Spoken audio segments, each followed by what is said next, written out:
Bonjour à tous, j'espère que tout le monde a passé une excellente soirée, que vous êtes bien amusés hier soir. En tout cas, nous, c'était le cas. Et donc, on va présenter aujourd'hui cette session consacrée à un sujet qui n'est pas simple, qui est un peu à la mode, alors qu'il n'est pas vraiment nouveau. Donc, les espèces exotiques et quelquefois associées systématiquement, d'ailleurs un peu trop facilement, à envahissants. Alors, on peut discuter aussi longtemps sur la terminologie invasif, envahissant. Moi, je préfère dire envahissant. Invasif, c'est plutôt médical, c'est un peu un néologisme. Sinon, le thème est assez gigantesque. Pensez que la plus belle espèce envahissante, c'est nous, Homo sapiens. Non seulement on a été partout sur Terre, mais on a commencé à aller sur la Lune et maintenant on cherche à aller sur Mars, sous prétexte que ça commence à plus aller très bien chez nous. On veut chercher ailleurs pour reproduire ce qu'on a fait ici un peu plus loin.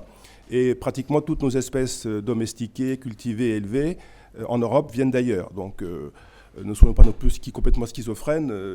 Les espèces envahissantes, si elles envahissent, c'est parce que sans doute on leur permet de beaucoup circuler, puisque on est 7 milliards sur Terre, un peu plus, et on est 3 milliards à prendre l'avion tous les ans.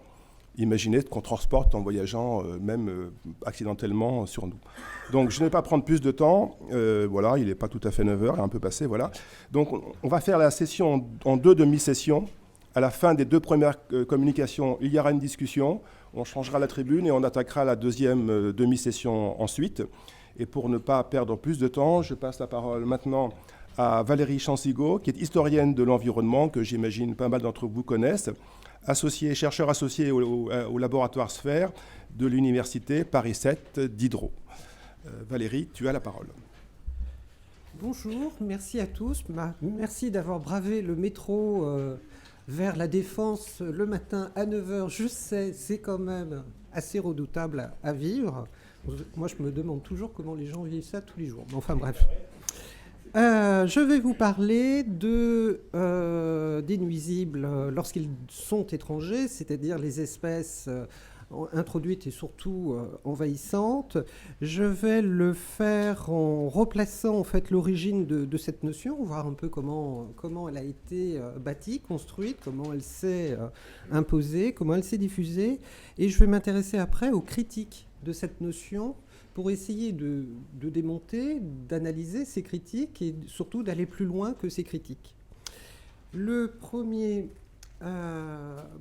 point, tu viens de l'aborder. Effectivement, si on écoute nos amis canadiens, le terme d'invasif doit être prescrit. C'est bien envahissant, la bonne traduction, et c'est ce qui est recommandé. C'est ce que je vais essayer de faire là, sans faire de faux pas, d'utiliser bien sûr l'expression envahissante et pas invasif. Alors, l'histoire scientifique va commencer par une publication fondatrice de Charles Elton, 1900-1991. Et pour vous parler de cette publication fondatrice, je vais rappeler qui était Elton, parce que vous ne le connaissez pas nécessairement, alors que c'est l'un des plus grands écologues du XXe siècle. Alors voici quelques éléments de bibliographie. Je vois qu'on est en format... Enfin bref, j'espère que ça ne va pas être trop tronqué. Il est diplômé à Oxford en zoologie et débute des recherches en faune arctique avant de faire paraître, à 27 ans, écrit en quelques mois, un ouvrage qui va être un ouvrage fondateur également sur l'écologie animale. C'est vraiment un ouvrage qui va servir en fait de point de, non pas de départ, mais il dynamise extrêmement ce champ de recherche simplement parce qu'il va diffuser, il vulgariser des notions absolument importantes comme chaîne trophique par exemple. En 1932, on reconnaît son travail exceptionnel en le faisant entrer au bureau un bureau de recherche à Oxford consacré à l'écologie animale, et il devient la même année éditeur d'un nouveau journal d'écologie consacré à l'écologie animale. Donc vous voyez, c'est essentiellement un zoologue. Il est très tôt intéressé par les questions de conservation de l'environnement. Il participe à diverses créations de structures importantes en Angleterre liées à la protection de la nature. Et en 1958, c'est ce qui nous intéresse aujourd'hui, il fait paraître un ouvrage sur l'écologie des plantes et des animaux envahissants. Il explique dans son introduction comment il a construit ce livre et pourquoi il a construit ce livre. Il s'agit il y a trois en fait réflexions qui le conduisent à s'intéresser à cette question. La première est la question de la biogéographie historique. Et on va voir que c'est absolument fondamental pour comprendre ce que c'est qu'une espèce envahissante. La deuxième, c'est l'écologie, notamment l'écologie fonctionnelle, parce qu'il s'intéresse à l'impact sur le fonctionnement des écosystèmes et notamment de la dynamique et la structure des populations, l'arrivée d'une espèce envahissante. Et le troisième aspect, c'est la conservation. Encore une fois, il ne le fait pas simplement que dans un but, on va dire, de recherche pure. Il y a un domaine appliqué qui est important et qui est la conservation de la biodiversité. Et la structure de son livre reprend exactement les chapitres, s'égrènent en fonction de ces trois éléments. Pour comprendre un peu mieux le contenu, son idée générale, je vous ai cité ici, je vais vous faire un résumé rapide, surtout si vous n'aimez pas l'anglais. C'est le début du premier chapitre. Il explique qu'on vit dans un monde explosif, pas simplement explosif parce qu'il y a des risques de guerre nucléaire généralisée, mais explosif aussi pour des raisons écologiques. Il y a toutes sortes d'explosions, dit-il, et notamment, son livre est consacré aux explosions écologiques. Une explosion écologique signifie une augmentation considérable du nombre de certains individus vivants. Ça peut être une infection comme la grippe, une bactérie comme la peste noire, la peste bubonique. Ça peut être un champignon comme l'oïdium de la pomme de terre. Ça peut être une plante verte comme l'opuntia, c'est un cactus. Ou un animal comme l'écureuil gris. Ce qui est intéressant ici, c'est deux choses. C'est que d'une part, il met sur le même plan des virus, des bactéries, des plantes, des champignons et des animaux, alors que dans son livre ne va être consacré qu'aux plantes et qu'aux animaux. Et quand on regarde le détail de ces 2 jours, on se rend compte qu'il y a une sorte de préjugés culturels rampants et cachés, parce qu'il y a quand même une très forte prédominance d'intérêt pour les grosses bêtes à plumes et à poils, et tout ce qui n'est pas de l'ordre de la grosse bête, la petite bête. Certes, hier on a eu une présentation entomologique, c'est quand même extrêmement minoritaire. Et on peut se demander d'ailleurs, est-ce que c'est très raisonnable d'avoir cette répartition qui traduit, encore une fois, les préjugés culturels. Comme je vous disais, cette notion est une notion importante parce que ça permet d'avoir une vision, encore une fois, historique et géographique de la biodiversité. La biodiversité, puisqu'on peut espérer, dans un système qui privilégie une pensée évolutive, on sait que la biodiversité est le résultat, le fruit d'une trajectoire à la fois historique, c'est l'évolution, mais aussi géographique, et les deux sont intimement mêlés. Et d'ailleurs, dans son livre, il va citer à titre d'exemple historique diverses planches tirées d'un même ouvrage paru avant lui. Ici, c'est une représentation d'une faune, de la diversité faunistique de l'Europe centrale, et ici de la Nouvelle-Zélande, avec des oiseaux remarquables. D'ailleurs, au passage, c'est intéressant parce qu'il ne montre pas un oiseau remarquable qui existait en Nouvelle-Zélande et qui a disparu à l'arrivée des Maoris, à savoir le moa. Et ces planches sont tirées de quoi ? Sont tirées d'un ouvrage, là aussi absolument fondateur.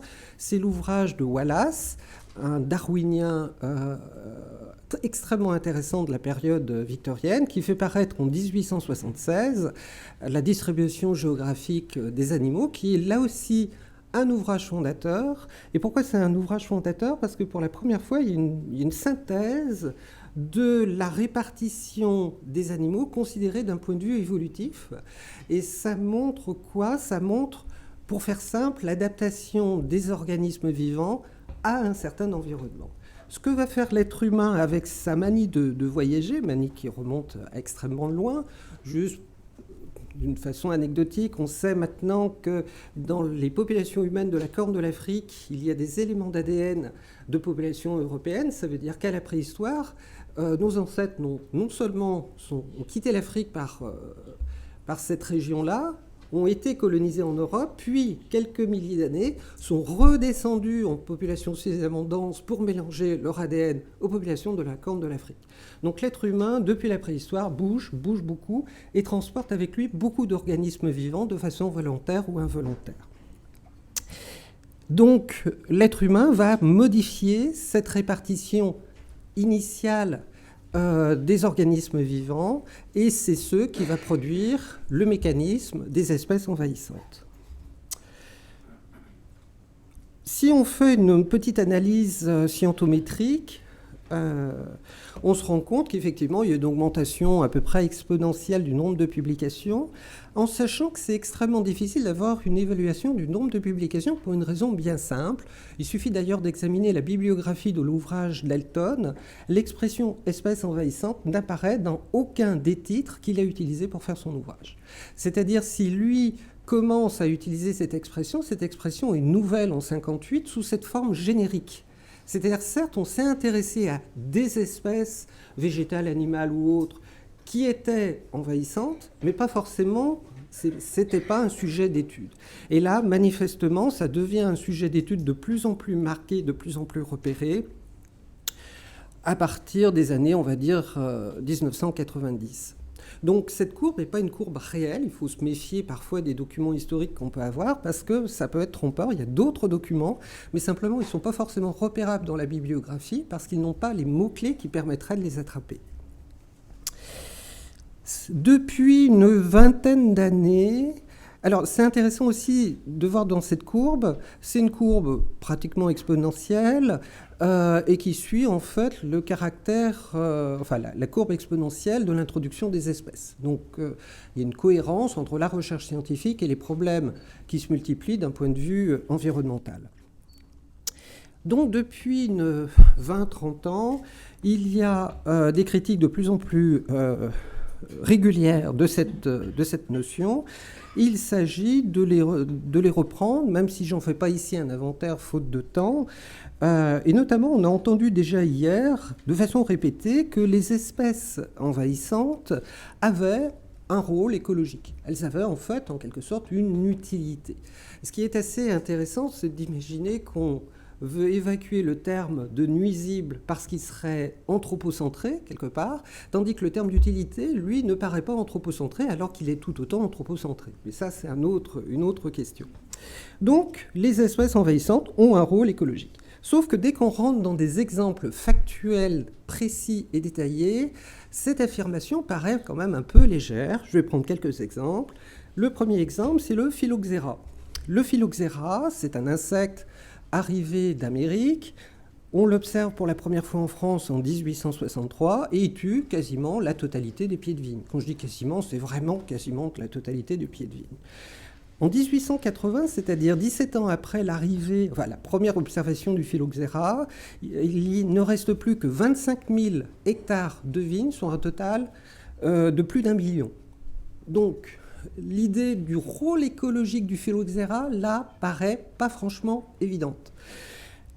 La solution est une solution miraculeuse, c'est-à-dire par rapport à d'autres exemples d'espèces envahissantes aussi majeures que celle-là, on a trouvé une solution grâce à des porte-greffes venus d'Amérique, c'est-à-dire des pieds de vigne américains qui étaient résistants au phylloxéra. Mais il faut savoir au jour d'aujourd'hui que, on dispose que de 5 porte-greffes différents, c'est-à-dire ces porte-greffes eux-mêmes ne sont pas à l'abri d'un autre agent pathogène ou envahissant. Et deuxièmement, si vous replantez de la vigne purement européenne sans porte-greffe n'importe où, elle finit immanquablement par se faire tuer par le phylloxéra qui existe dans l'environnement.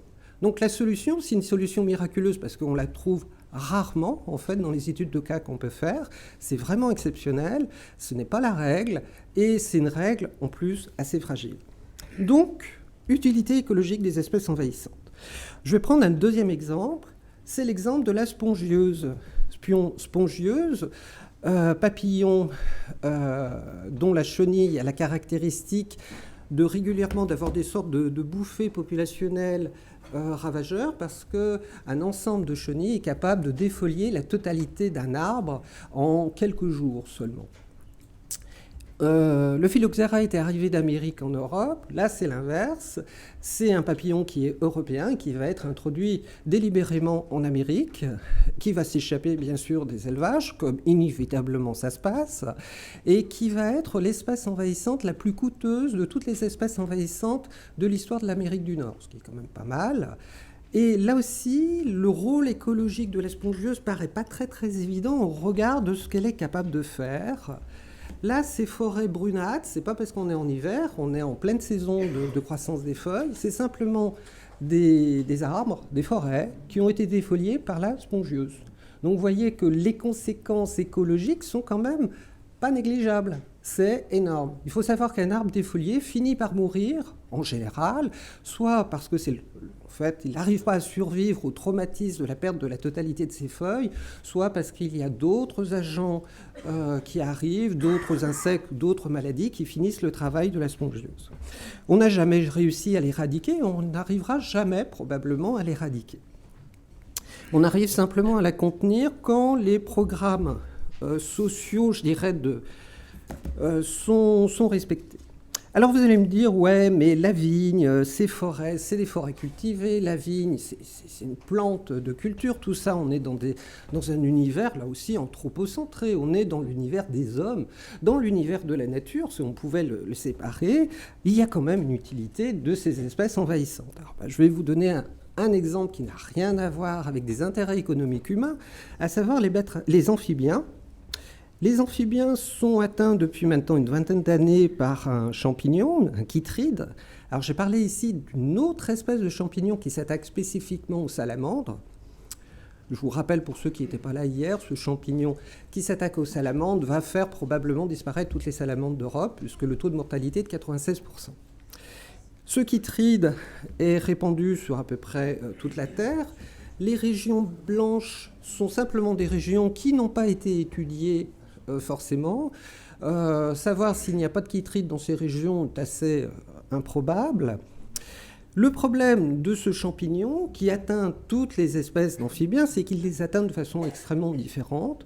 Heureusement, la plupart des espèces s'en sortiront plus ou moins indemnes, mais sur le total des 7000 espèces d'amphibiens connues, il y a de 200 qui sont menacées d'extinction. On sait qu'elles sont menacées d'extinction parce qu'il y a déjà à peu près une petite dizaine d'espèces qui ont disparu à cause de ce champignon.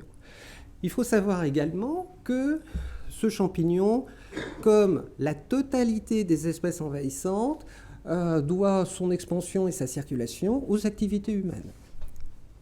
Alors certes, on rejoint l'idée d'anthropocentré, mais là, pour le coup, c'est la réalité. Je vais me dépêcher.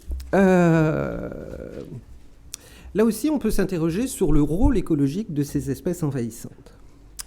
On a dit hier que toutes les espèces étaient utiles. Quand on fait de l'histoire, on trouve ça absolument charmant parce qu'on a l'impression de retomber sur des textes du XVIIIe et XIXe siècle qui racontaient exactement la même chose, qui étaient des textes de théologie naturelle.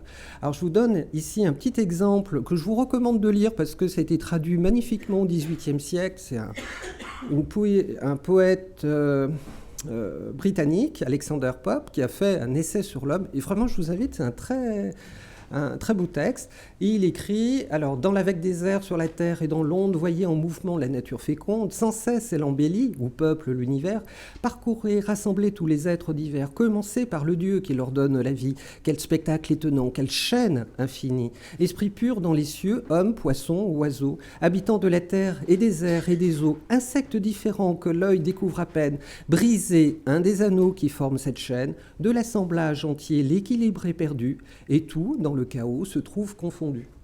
Tout est utile. Effectivement, la théologie naturelle le disait il y a déjà 2 siècles ou 3 siècles. Je ne suis pas convaincu que la théologie naturelle va nous aider à régler nos problèmes environnementaux. Ça, c'est un autre point de vue. Il y a une autre critique qui est faite aux espèces envahissantes, c'est que décrire les espèces étrangères comme forcément négatives, ça serait du nativisme ou de la xénophobie. Et il y a des exemples historiques. Par exemple, cette histoire écrite et illustrée par Seaton, au début du XXe siècle, raconte la difficulté de la vie de 2 moineaux dits anglais en Amérique, où ils ont été introduits et où ils sont devenus envahissants. Et il y a le dessin d'un petit d'un petit nichoir qui indique que les oiseaux d'origine anglaise ne sont pas admis. Effectivement, en ces temps de populisme triomphant et de haine de l'autre, ça résonne forcément. Sauf que le problème, ces exemples historiques où on aurait associé à des espèces étrangères des notions de xénophobie ils existent, mais ils sont extrêmement réduits en nombre et très mal répartis dans le temps. C'est-à-dire on a des poches où ça existe, et puis on a plein de poches où ça n'existe pas. Et puis surtout, l'autre problème, c'est que dans le même temps, dans cette même société, on a un exemple de l'immense passion pour les espèces exotiques. Et cette passion, alors là, elle est franchement beaucoup plus marquée culturellement que la haine des espèces étrangères. Là, je vous ai montré l'herbe de la pampa, qui porte bien son nom et qui a été commercialisée et qui a engendré une passion, alors que c'est quand même la plante ornementale la plus laide de toute la création, mais ça, c'est un point de vue personnel. Le poisson clown à côté, c'est des poissons exotiques. C'est quelque chose qui a une vogue absolument incroyable. Et puis, quand on repart dans le phylloxéra encore, on a beau analyser des centaines de milliers de documents, la trace de la xénophobie et du nativisme, franchement, c'est tout à fait... c'est absent. Au contraire, la solution va venir de l'étranger, imaginez. Et d'ailleurs, tous les exemples montrent que ça n'existe pas, et ça va encore plus loin. Le platane, qui est un arbre charismatique et identitaire, qui est un arbre qui vient de l'étranger, ça n'a pas posé de problème aux populations du Midi pour l'accepter. Le canal du Midi, magnifique, avec ses 42 000 platanes. Enfin, ça, c'était avant l'arrivée du chancre coloré, parce que le canal du Midi ressemble à ça. Tous les platanes sont en train d'être abattus, si ce n'est pas déjà fait, et c'est absolument une catastrophe. Et c'est une catastrophe qui touche l'identité des gens. Qui touche l'identité des gens à travers quoi? Une espèce tout à fait étrangère, à savoir le platane. Ce qui est particulièrement gênant, c'est le fait que le nombre d'espèces envahissantes et pathogènes augmente suivant un axe, suivant une courbe exponentielle. Là, je vous montre les champignons pathogènes intrudus en Europe, mais on prendrait n'importe quelle courbe de n'importe quelle espèce, enfin de n'importe quel groupe d'espèces envahissantes, on aurait exactement le même profil d'augmentation exponentielle. C'est intéressant parce que comment ça se fait que subitement on se mette à critiquer cette notion alors qu'on est face à une multiplication des problèmes et pas une simplification des problèmes, une aggravation des problèmes. Se pose une question de responsabilité de ceux qui portent cette critique. Cette courbe exponentielle, moi j'ai envie d'ouvrir sur autre chose, pas forcément faire la critique des critiques, mais ouvrir sur autre chose. Cette courbe exponentielle rappelle autre chose. Elle rappelle cette courbe-là, qui est entre 1950 et 2010, les exportations de marchandises dans le monde.